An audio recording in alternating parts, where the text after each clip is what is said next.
Ladies and gentlemen, you are now in the presence of Fort Worth's finest, M.I.L. Bam.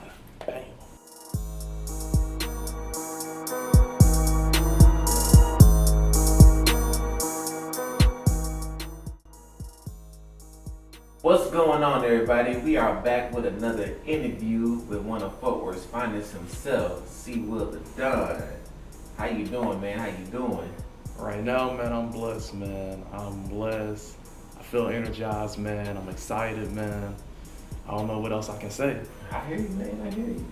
All right, so tell me, M.I.L, where did that name come from? Where does it originate? Man, the origin of it is pretty simple, man. It starts with Cameron and then Williams, man. Last few years, man, I was kicking it with a few homies and, just freestyling, having a good time, and they brought up the idea of M.I.L a lot, and it was just an opportunity that I needed to take. Okay. So you got this EP out called When There's a Will and There's a Way. It's the one. Explain it to me. What, the song, how did everything come about with it? Whew, man, so the project was dropped last year. This was about 2 years in the making before it got released. The title wasn't really official until like the very end. Beforehand, it was all about just crafting it, formulating what, will come first, what will be following through afterwards. The first record I want to say I started on was actually Ozymandias. That was the one right there. And then it followed through Drive-In. Then later on down the line, it was Lucy Valentine, all the way to MSFT and Vices. So I want to say when there was a will, there was a way. At that time of the recording process, that was like the state of mind. That was when, everybody was kind of in that grinding session, but a lot of things was happening behind the scenes that people weren't really, noticing or really wasn't talking about or expressing through the music, but just in the physical form experiencing. So, knowing myself, King Genesis, Oda Rebel, D Smooth, all of them, just knowing we came from a very questionable state to where we are now, it just became just the motto to me, like, by any means necessary, just like the infamous Malcolm X, when there's a will, there's a way. Yeah, I actually did a interview with your CEO, King Genesis, a while back. So he's a pretty genuine guy. It's the brother right there. Enjoyed him. So what's it like being under DID Entertainment? What's the move like with y'all? What's the, Man, it's unpredictable, man. It's exciting. It's a breath of fresh air, honestly. It's an opportunity to gauge with people that are really taking this craft and taking it to the next level, and really just seeing the unique styles of Fort Worth finally reaching its full potential. And it's a blessing, honestly, man. What's up? So let's talk about Lucy Valentine. For one, I seen the music video, and first of all, it was great. So is there a story behind that, or like what it was? Because tell us the story. What's the story? There's a little story into it, man. It was, I want to say, it was summertime of 2018, man. Just coming into that song, I want to say I started writing it when I was working and just listening to that instrumental and just feeling influenced, but not really knowing how exactly to orchestrate it. Later on down the line, I started picking up the pen and the pad, and I just started to write whatever came into mind, whether it was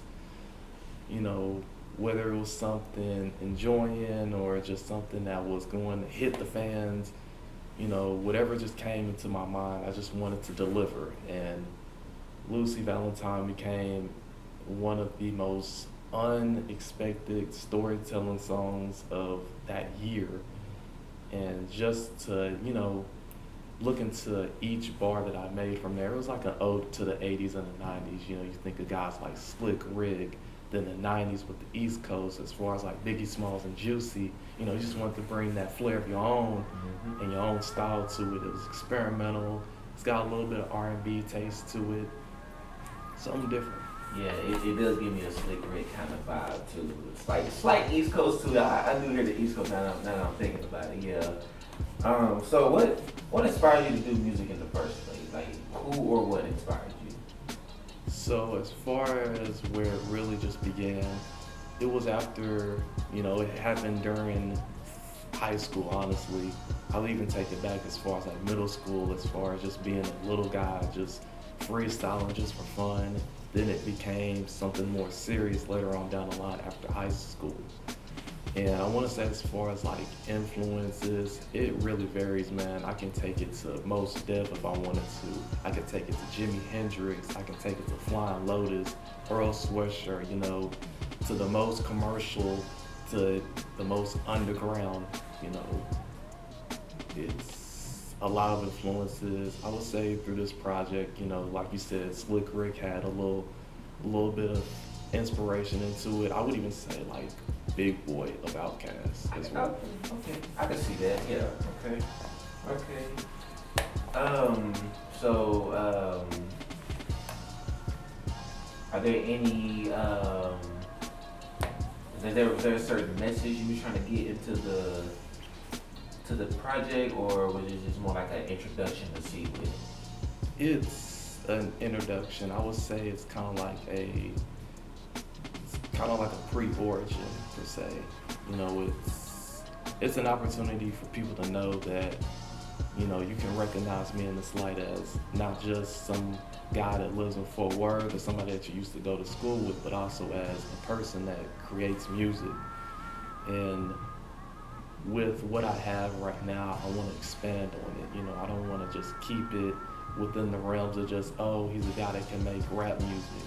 Because I know for myself, like, even for the people and my peers, there is a lot of untapped potential that we still haven't really reached yet, but I know as long as we keep grinding, it's going to be something big, and Forward is going to have that platform that it should have had a long time ago.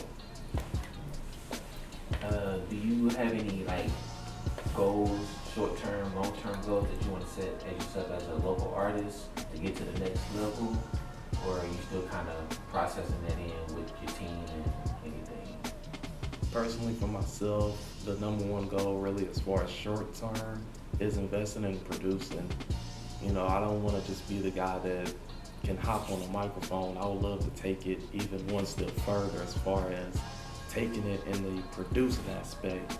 As I talked about before, as far as like guys that were making songs and writing them, I was just as influenced by the people who produce it as well.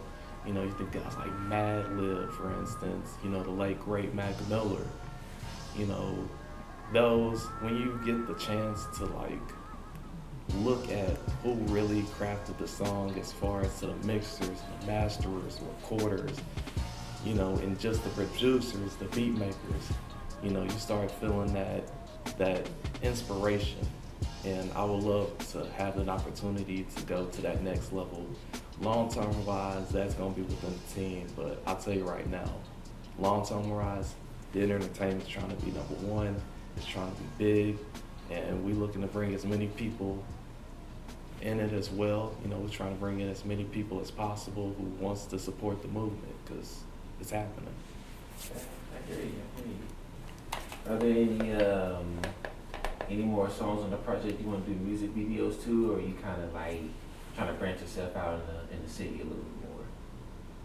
I would love to branch out in the city a little bit more, but if I did have a music video that I would love to accomplish, before I go into my next chapter, it's Vices.